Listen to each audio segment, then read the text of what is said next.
Taking some parts from some of the lyrics of the former national anthem of Nigeria, which read thus: O God of creation, direct our noble cause, direct our leaders' right, and help our youth the truth to know. And the last part of it says, we all want a nation where peace and justice reign. So guys, I welcome you to my YouTube channel, Discovery Africa TV. Thank you guys for always watching our video. Thank you all our subscribers and our esteemed viewers. You guys are extremely, I don't just know the words I should describe to you guys. Thank you very much. I really appreciate all of you for watching, for staying back to connect and to subscribe to this YouTube channel. Thank you very much. And the concept of what we're going to be discussing today is about the nation of our dream, Nigeria. Whatever part of the world you're watching me from, I believe strongly that you all want your nation to become a good place. You want good governance, you want good leadership from your political leaders, either from any political class, wherever. You all want good governance to be dispensed, to be engaged by your leaders. And just like I read in the former national anthem of Nigeria, we want a nation where peace and justice will reign. I've actually made a video some time ago that we want a country whereby the masses, the poor, the less privileged, we have a voice. That you know, because you have a somebody or you have one godfather and all of that, you not go for one interview and they will ask who is your godfather or who knows you or who do you know. You understand? We all want a country where the less privileged and the masses, we have a voice. Yes, because this is our country. So waking up in the morning, we see a number of Nigerians trooping out to their several workplaces, some of them hustling, and some of them going out to make ends meet, you understand? But we discovered at the end of the day, some of these things, a number of them couldn't achieve their dream, couldn't achieve or get or strike their target. Why? Because of some economy policy that is unfavorable to them, to the private sector, and to some organizations like that. You see some organizations that couldn't pay salary because of some economy situations that is unfavorable to them. And that is why some Nigerians still insist that they are not going back, they are not giving up on the new Nigeria. And that's why I've said in some of my videos, please don't give up on the new Nigeria. There is always a light at the end of the tunnel. But now, who will hold our fight and who will fight for the masses? Who will fight for us? Who will fight for the voiceless? Who will fight for those who don't have Godfather? Who will fight for those who don't have, you don't have any connection with the presidency or have any connection with any Godfather or whatever? That the only hope they have is just God and themselves. You understand? So guys, stay connected to the end of this video. I'm going to be engaging in a number of things in this video, and I want you to drop your own comments and subscribe to this YouTube channel. Now, I'm going to be playing the video very soon, so I want you to stay and watch the video and let me hear your own view and opinion. And just like I said several times, don't give up in the new Nigeria. Yes, something is about to happen in this country that has never happened. You could see a number of Nigerians protesting and several things. Although some people are saying this is not the first time that Nigerians will actually engage some protests, and several things like that. While some protests were actually successful, some were not successful because of some things that I can't even discuss in this very video due to some reasons and stuff like that. So just watch, subscribe, and drop your comment. A number of things played out here, and I want you to not miss any of it. So just stay calm and watch to the end. This is Discovery Africa TV. Once again, God bless Nigeria, God bless Africa, and God bless my fellow Africans. Thank you very much. To fund our education, do they want to turn the children of the poor to a non-entity? Do they want to turn us to their thugs? And this, we are not going to back down. We are going to save our country from the hands of these shenanigans, of these bad leaders. And the time is now. Well, it's not only the federal government that is involved in the governance of this nation. There are 36 state governors and the FCT being governed by a minister, all of whom are responsible directly to the Nigerian people. Now, I'd like to remind you, one effort the president said he has made in getting funds out to help cushion the effect of some of the effect of the decision of his government's policies, some of which include inflation rate, the issue of food inflation, unemployment, and so many other issues, and ability to buy food, and perhaps whether or not to find those food in the market. Things spiraled, and there are effects on the bottom line, the lives of average citizens. Let me remind you of what the president said on Sunday morning. We have also embarked on major infrastructure projects across the country. We are working to complete inherited projects critical to our economic prosperity, including roads, bridges, railways, power and oil and gas development. Notably, the Lagos-Calabar Coastal Highway and Sokoto-Badagry Highway projects will open up 16 connecting states, creating thousands of jobs and boosting economic output through trade, tourism, and cultural integration. Also, more than 570 billion has been released to the 36 states to expand livelihood support to their citizens. All right, let's follow up on that. The billions of naira the president said have been released. So Mr. Femi Falana today came out to ask that question.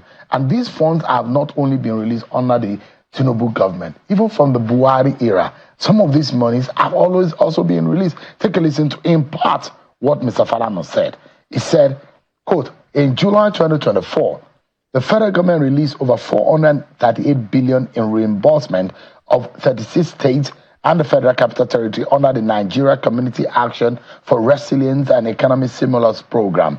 Kaduna and Anambra State were not included in the list of beneficiaries of the last disbursement on the ground that they did not present results for verification during the exercise. Falana went further to say, from the foregoing, the total sum of 573 billion has been disbursed to the state and FCT to fight multidimensional poverty in the past 9 months. The disbursement was confirmed yesterday by President Bola Tinubu in his nationwide broadcast. Since the sum of 438 billion has just been disbursed, Nigerians deserve to know the details of the anti-poverty programs being executed with the fund. After all, the last tranche of 438 billion is part of the World Bank loan of $750 million, which will be paid back by the Nigerian people. I think we need to create a hashtag.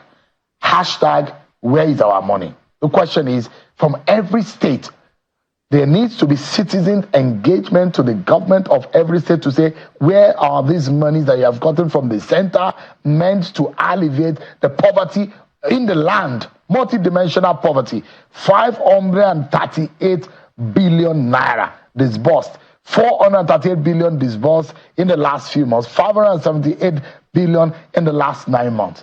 Let's get some perspective to this.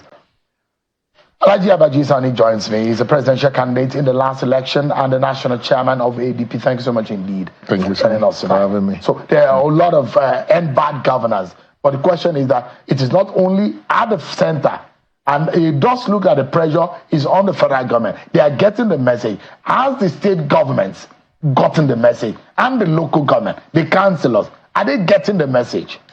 Well, Sean, they are not getting the message because if you look at what happened, even when protest was about to, commence, I think that was a tactical error made by Mr. President when he invited the traditional rulers to come to the villa so he can address them and ask them to go and pacify, their people. The traditional rulers were not the right people to summon at that point in time. I think Mr. President should have exposed at that point in time the governors, the state governors, and the state governors should go maybe in collaboration with the traditional rulers in their domains to now appeal to the people. Because if you see what has happened, that's why I say they're not seeing the money you're talking about. Because people who are taking this money have not been put on the spot. And in addition to the 433 billion naira to talk about, there was also 1.33 trillion naira that was at FAC that was given to the states. So the question is, why is it that the federal government, has not all along been able to put together a system whereby accountability will become, an issue? So it's as if the federal government is giving a lot of money to the states without asking how do you spend. Yes, how there are those who money will say the federal system of government allows for that level of independence. The federating units should have the lives of their own and be able to determine how they run their own states in their own territory, and the federal government has its own powers. But the question is that the states, apart from some of these intervention funds, the states are getting far more than what they used to get since subsidy was removed. The question is that where are the funds?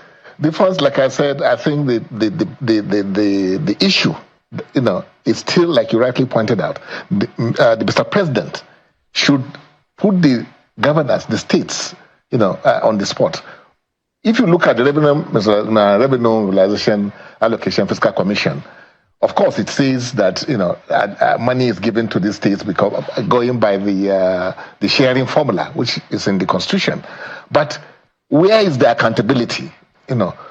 Is it that you just come to the federal, you collect money, you go and do whatever you like with it, you come back again, you collect, you go and do whatever you like with it, nobody asks you to render any account? And if there's any account being rendered, because we all know the states are in the pockets of the governors, not the House of Assemblies, not the traditional rulers. Nobody in any state can talk to any governor because they behave like emperors in where they preside, in the states. So the issue is that we've come to a stage where the problems should be put squarely where it belongs, and that is for the citizens to begin to now hold the state governors to account for how much has been given to them. In fact, alone, Alhaji Abajisani, there is a report which says that the state governments or the states have received an average percentage rise in federal allocation up to 27%. Yes. So if they were receiving a certain amount consistently over the last year, since Bola Tinubu came into government, the allocation that goes to the state has increased up to about 27%. Yes. So are we seeing the effect of the 27%, or even if it's 20% or 25% rise in federal allocation in the lives and livelihoods of the people? Anyways, the state, in each of these states of the federation where people are protesting, there are state governors there. Yes. Agree that Bola Tinubu was the one who made the decision to remove subsidy. Yes. And the major effect of that subsidy removal is what we are seeing in our livelihoods and in the price of commodities in the market. But the question is that, are there no governors in the federating unit? Yes. The problem, like I said, I'll still say Mr. President has a duty, to rise to the occasion and then deal with this problem. Because one, how does he do that? Can he query a state governors? Or you are talking about audits? The issue is this. You see, when he removed the subsidy, he said that the subsidy was going to private pockets, isn't it? Yeah. Up to today, nobody has mentioned who these private pockets were. Today, we have the pockets that we know where the subsidy is going to, and that's the state governors. So somebody should now call out the state governors. There are only 36 of them. Yes, but they are known. Yes.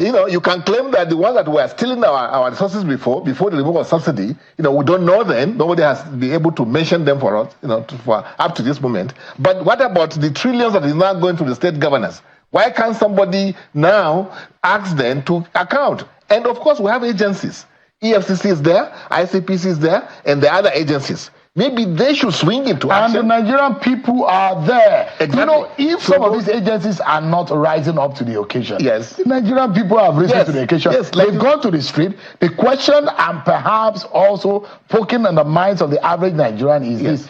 Hashtag, where is our money? Hashtag, where is our money? It's long overdue. Let the governors come in a town hall. Yes. Let them tell the people, yes, this is the money that we have collected in the last 6 months. That's right. And this is how we have spent it. Yes. If the people cannot practically and physically see it, then they should hold them to account, isn't it? Yes, they should. And as a matter of fact, I think Nigerians have woken up, and but like you are saying, the anger should not be targeted only to the center.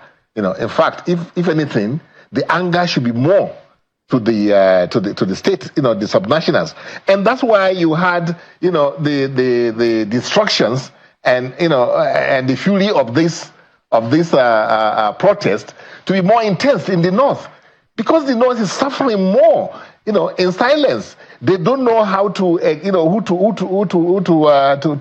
to attack or who to fight. So this is why people were just burning, government properties there. I'm not in any way supporting that line of action, but the people are frustrated.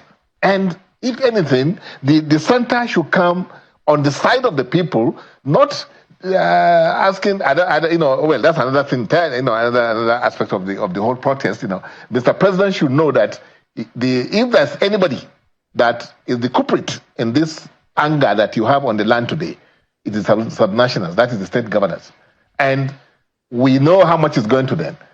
We can verify how much they have been used, how much have been utilized if we're serious, people. And we have to be serious now because the citizens are hungry. And all of the increase, at least in the minimum of 9 months, there's been increase in federal allocation that's gone to the state.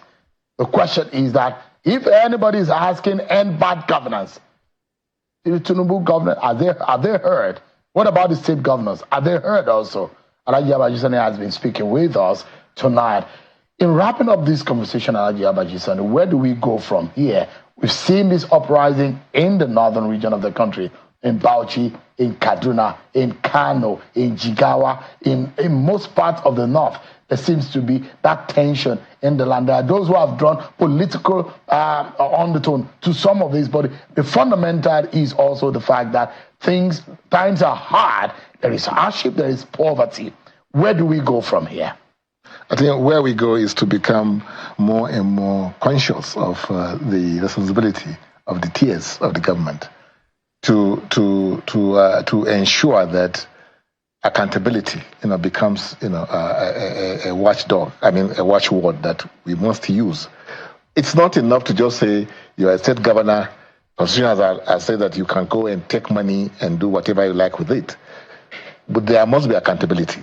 And the problem of this country revolves around three things you can easily say: corruption, lack of diversification of our economy, and the poverty that has eaten deep into the fabrics of the society. So this is why we cannot, as a nation, be able to make any progress if we can't tackle the issue of corruption. And that's what is coming out now. Because corruption is so endemic, the infrastructure at their sorry states, and nobody's doing anything about it. We are not diversifying economy. The money is going to governance, like we have been saying here, is being used for some frivolous, ends, and you hardly hear of anybody really being questioned, by the state. So I think, if anything, I think President Bola Ahmed Tinubu has already started doing by giving the local governments their autonomy in terms of having powers over the funds that are supposed to go to that tier of government. But beyond that, we also need to look at issue of how do we recruit our leaders, even at that level, because at the grassroots. Because if we still have it the way it is today, nothing will change. But do you know, Alhaji Abajisani, things are that bad that a chairman who, for example, is supposed to be the chairman of, let's assume this is a local government, yes, does not live in that local government, lives in the city, part of the city. Yes, the capital, state capital. Yes. How do you want to govern where you do not know the plight of your people? No, because it does not matter. The people there do not matter to him. I think that the only people that matter is the governor. The faces of their chairman on the billboards, so that as you're entering that local government, you know that this is the man responsible for governance in this area. Yes. I think people should start, because a lot of the times you don't even know who the chairman are. Yeah, but you don't even know the members of the cabinet, the local government, the councillors. Now we'll begin to know, because what has happened all along is that you just have local government chairmen or the local government chapters as just a department of the state. So the man you put at the head there knows that he has to go and pay homage and possibly go and be saying, yes, sir, yes, sir. It doesn't really deliver anything to the people there. But now with this change that we have, money is going to that tier directly, and elections, most importantly, how we conduct elections there. Because if we leave it in the hands of the governors, still nothing will change. All right. I think for whatever is worth, This protest had awakened some kind of consciousness, Certainly. not only in the average person, but in our nation.